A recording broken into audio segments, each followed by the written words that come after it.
as with any exercise program, if the exercise is too hard, there's always modifications that can be made to accommodate your weakness. So the first one is strength.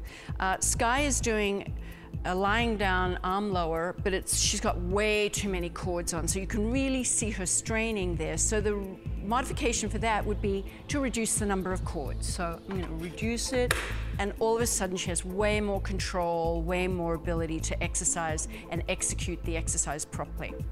The second issue with strength could be that you don't have core strength, so it would be to shorten the lever. So let's say you do the legs and straps, so place your legs in the straps, and on the feet, the abs are too weak for her to be able to push away and do that. What we can do is we can shorten the lever by placing these on her knees. So now you bend your knees into, oh, sorry, I was going the other way. There we go, chair position, good. And now do a leg lower. Totally much easier on the abdominals. So now if you were doing the 100 with abdominal strength, you can also, if the legs need to be raised in the air on the 100, you can start with doing the exercise with the knees in the chair position or tabletop position. As you get a little bit stronger, you would raise them to 90, which is still easier than 45. And lastly, you go to 45 degrees. And that's true of all the exercises. So the shortening the lever, bringing everything closer into the body makes it a lot easier on the core. If your hamstrings are tight, what do you need to do? You can bend the knees. So let's try the elephant. And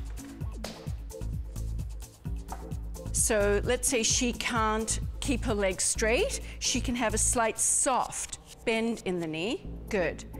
Pull in. You still get the benefit of the core and the stretch through here, the stretch of the back of the leg without putting any strain on the knees. The other thing is that you can move closer to the foot bar. So you're shortening the distance, and now you can go into a straight leg. So the movement is just much smaller, but equally helpful.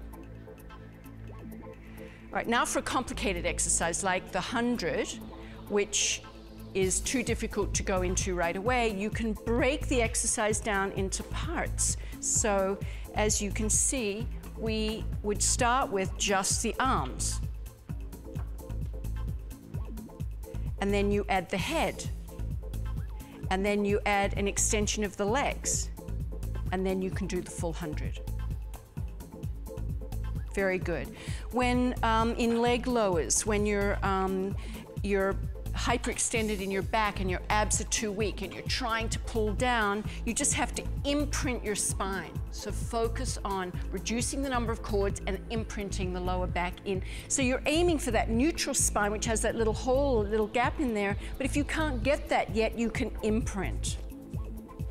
And then finally, on an exercise where, well, even for this, let's say your knees are weak or they're not aligned correctly over your foot. Some people are knock-kneed, some people have knees that are turned out a little bit. So then the way to correct that is to put a tennis ball or something between the knees. It separates them, it allows them to realign the foot to the knee, but it also starts to work the adductors, because often weak knees come from weak inner thigh muscles. So there are some simple modifications. I want you to be intuitive about your exercises. So if you find something that's too difficult, then try to employ one of these modifications to make it a little bit easier.